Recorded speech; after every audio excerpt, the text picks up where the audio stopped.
عشاء؟ يا ست اعمليها مسلوقه، اعمليها مهروسه هتتاكل والله. لازم محمره؟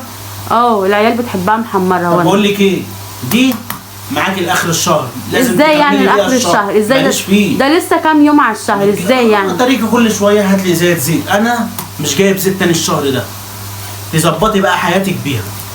طب امشي بس ايه ده؟ طب انت يلا خلصت ولا لسه؟ خلصت اهو، هسخن العيش.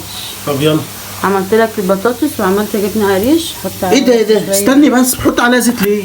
هو ايه اللي بتحطي عليها زيت ليه يا عم؟ انت كل شويه ما تخش المطبخ تزعق على الزيت. يا ست هاكلها من غير زيت. ازاي هي القريش تتاكل من غير زيت؟ لا بيتحط عليها زيت. انا مش عارف والله. انت يا بنتي مش عارفه الزيت ده بكام؟ مش موجود دلوقتي اصلا. يعني ايه مش موجود؟ يعني ازاي عدت ال 100 جنيه ومش موجوده؟ يعني عدت ال 100 جنيه مش هناكل؟ يعني نحافظ عليه. ده يتاكل من غير زيت عادي والله، تتاكل.